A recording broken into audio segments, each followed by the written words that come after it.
In the late summer of 32 BC, it appeared that Antony and Cleopatra held the advantage over Octavian.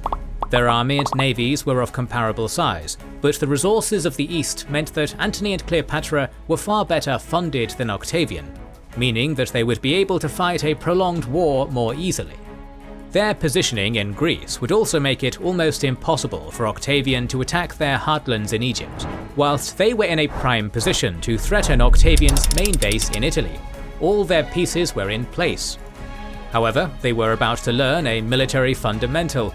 In war, the enemy gets a vote. Octavian had his own moves to make, plans that would lead to one of the most important battles of the ancient world, the Battle of Actium. There was only one thing that could have possibly restored the alliance between Octavian and Antony, a gift steeped in truly Roman convenience and utility, the Ridge wallet, from the sponsor of this video, Ridge. Instead, you can pick up a perfect gift for someone by taking advantage of their Black Friday and Cyber Monday sale. Look for the link below. The Ridge wallet is a modern redesign of wallets that focuses on being small, strong and stylish. It holds up to 12 cards, cash if you need it, and comes in a massive selection of colours. Even better, you can add personalised messages to make your gift hit home. Or perhaps go with the Ridge key case, which replaces keyrings with a robust and compact case for 6 keys. Both products are available in a new Hyperlime colour scheme for extra convenience at night, and they come with a lifetime guarantee. And you can even get a 30% discount if you buy both together, so consider upgrading your gift to a more complete package to grab this discount. With the holiday season now approaching, here's your chance to pick up something perfect at a reduced price in the Black Friday Cyber Monday sales. Just go to ridge.com/kingsandgenerals, link in the description. There you'll also find a sign up for a giveaway of $4,000 of Ridge products, so remember to try your luck while you're there, and perhaps you'll be getting more than just a discount. Though Antony and Cleopatra had many factors in their favour, Octavian had a few advantages of his own, the most important of which was his friend and right-hand man, Agrippa. Having defeated Sextus Pompey around Sicily and led a successful naval campaign in the Adriatic, Agrippa was undoubtedly the most talented and experienced Roman admiral of his time, as was signified by the naval crown gifted to him by Octavian. Octavian was well aware of his limitations, as well as the talents of his friend, and so was more than willing to allow Agrippa to take the lead in planning the campaign. It was clear to him that attacking Antony's navy at Actium head-on would be ill-advised. Their defensive position was simply too strong, and the fleet too large. At the same time, Agrippa could not risk transporting the entirety of Octavian's army across the Adriatic with Antony's ships so close.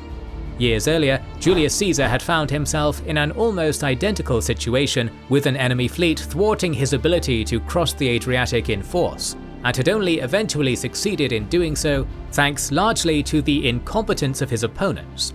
However, it was unlikely that Antony would be as clumsy, particularly considering that he and one of his lieutenants, Ahenobarbus, were veterans of fighting in these waters. Agrippa would need a more cunning strategy. Rather than confronting the enemy directly, he instead planned to slowly choke them into submission.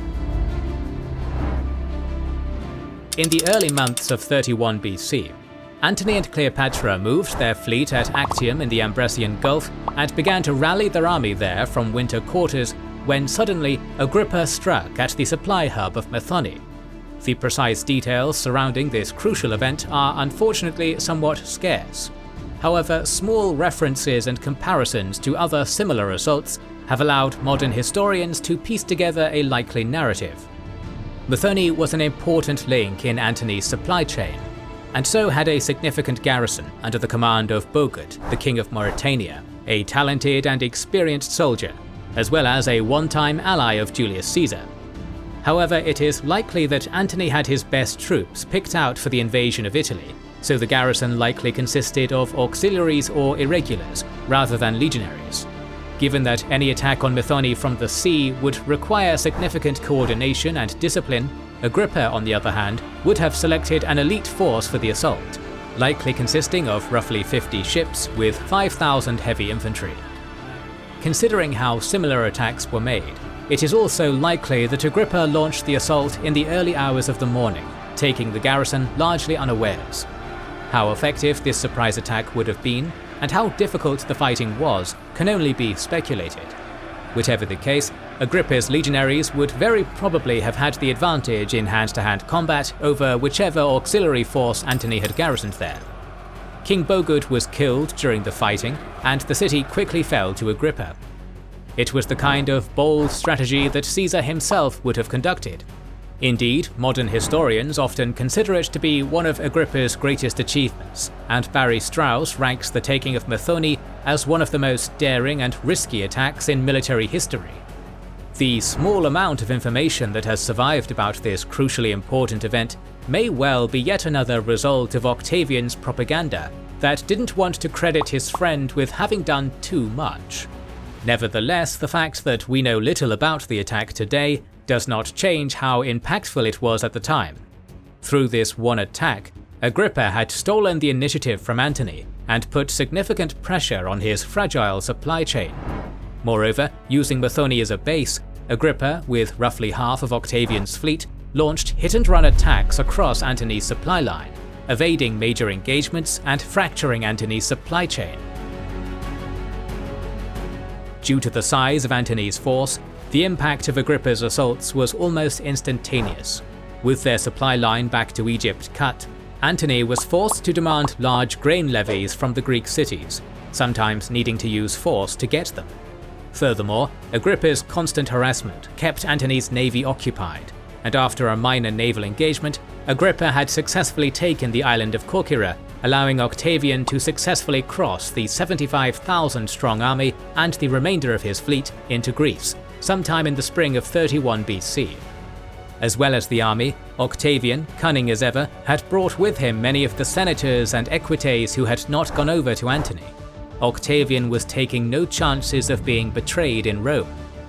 The fleet was docked near the mouth of the Acheron River, one of the supposed entries into the underworld, while the army encamped around Parga, roughly 35 miles north of Actium. Meanwhile, at Actium, Antony had strengthened the position, with towers controlling the entrance to the Gulf and establishing a fortified encampment on the southern promontory. While this provided an excellent and well-protected harbour for the fleet, the area was not ideal for his army, with their little access to food and water and marshes with mosquitoes nearby. Evidently, Antony had only intended to use Actium as a rallying point for his army before progressing to the next stage of his plan, the invasion of Italy. Agrippa's aggressive actions had, however, forced Antony to put this plan on hold. Even though he had dispatched numerous garrisons along his supply line, Antony's land force was still colossal, perhaps as many as 100,000, and it would still be weeks until the entire army could be gathered at Actium. Though Octavian had a slightly smaller army on paper, he had already managed to move his entire force, and even went so far as to draw up his army to offer battle, which Antony refused. The advantage that Antony had enjoyed just a few months earlier was rapidly slipping away. With few options available to him, Antony sent out skirmishing forces for the next 3 weeks, until the entirety of his army had mustered.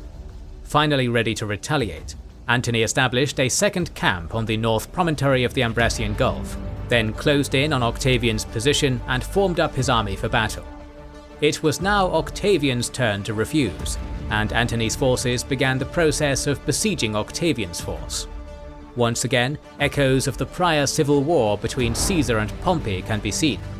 Just as Pompey had besieged Caesar's force in Dyrrhachium to try and starve them into submission, Antony besieged Octavian, attempting to cut off all his access to fresh food and water. Antony's fleet in the Ambracian Gulf controlled the surrounding waters, meaning that Octavian's supply line was now also tenuous. If Antony could cut Octavian off from resources on land and cut off his supply lines to Italy, he could force a land battle where his military experience over Octavian would really pay off. However, Agrippa once again destroyed Antony's plans. He won 2 naval victories, one at Patrae, where Antony and Cleopatra had wintered, and one at Leucas, just south of Actium. Gaining control of Leucas allowed Agrippa's fleet to effectively blockade Antony's fleet inside the Gulf, as well as securing Octavian's supply line. The noose that Agrippa had tied around Antony at Methone was becoming tighter and tighter, and as it did so, fractures in Antony's camp began to emerge. Senators such as Quintus Nasidius, a one-time follower of Sextus Pompey, defected to Octavian's side. Moreover, as Antony's forces were trying to besiege Octavian, Octavian had agents inside Antony's camp negotiating and bribing, eventually winning over Deiotarus and Rhemeticles, two Thracian kings, and their auxiliaries.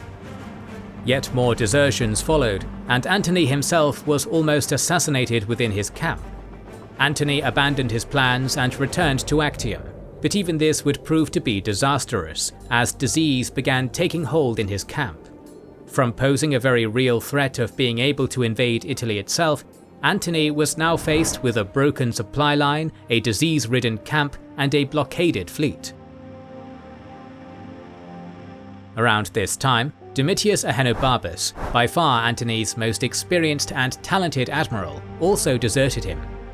Sick with a fever, he would die before reaching Octavian's lines, but his desertion was indicative of the dwindling morale of Antony's force. In an effort to regain control, Antony began enacting harsh punishments and executing those he suspected of disloyalty, but it proved ineffective, with the sources reporting that he was losing men every day to Octavian. Hoping to bolster his numbers, Antony sent the Galatian king, Amyntas, son of an ally of Caesar, north to Macedonia and Thrace to try and hire mercenaries, but he too deserted. Instead, Antony tried a different angle, ordering his new admiral, Sosius, to attempt a naval breakout. Sosius launched his attack on a foggy day to avoid detection for as long as possible, attacking the ships under the command of Lucius Tarius Rufus. Sosius' surprise attack was met with initial success, routing Rufus's squadron, but Agrippa was quick to react and amassed enough reinforcements to drive Sosius' assault back. By this point, likely August of 31 BC, Antony would have known that his position was hopeless. The size of his army and the composition of his navy all show that he had originally planned to invade Italy. Such a strategy relied upon him being able to keep the initiative and move his force quickly in order to not drain supplies. Instead, Agrippa had taken the initiative from him and kept his colossal force barricaded in one small area. Desertion and disease had already crippled Antony's force, and every attempt that he made to break out or force a battle had failed. Some of his subordinates advised him to abandon the naval campaign and make a break for Thrace and Macedonia with the army to continue the battle. Antony knew, however, that this was not an option. With the sea conceded to Octavian, Antony would be commanding an army with no supply lines and would eventually be picked apart. With growing desperation, Antony settled on one final gambit. With his ranks thinning dramatically over the last few months, Antony recalled all his legions to the camp in the south, manned what ships he could, roughly 230, burnt the rest, and drew up his battle plans. Exactly what Antony and Cleopatra had planned at this point is hard to say. Some think that they were planning to break out of the blockade and flee, some that they were preparing for a battle, while others think that the plan was flexible, perhaps built around an idea of a breakout, but able to pivot towards a battle of annihilation if things were going well. An overlooked point, however, is that it was at this time that Dellius, later to be a historian, betrayed Antony and went over to Octavian, taking with him the battle plans. As a result, it seems likely that whatever plans Antony and Cleopatra initially made, they changed them at the last minute, knowing that Dellius would have revealed their plans to Octavian and Agrippa. Whatever the case, on the 2nd of September 31 BC, around approximately 6 AM, Antony and Cleopatra loaded the treasury they had with them on their ships, gathered what was left of their navy, and drew them up in two lines across the bay. The first line consisted of 170 ships, Sosius commanding the left and Antony on the right, while the second line of 60 Egyptian ships was commanded by Cleopatra. In total, they would have had approximately 40,000 crew, 20,000 marines, and 2,000 archers. Our sources claim that Antony's fleet consisted of gigantic ships, while Octavian's were far smaller, a David versus Goliath situation.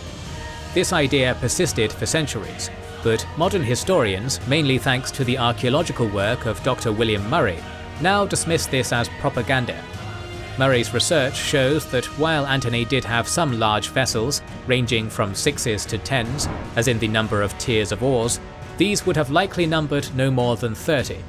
The vast majority of the fleet was standard-sized 3s, 4s and 5s, or triremes, quadriremes and quinquiremes.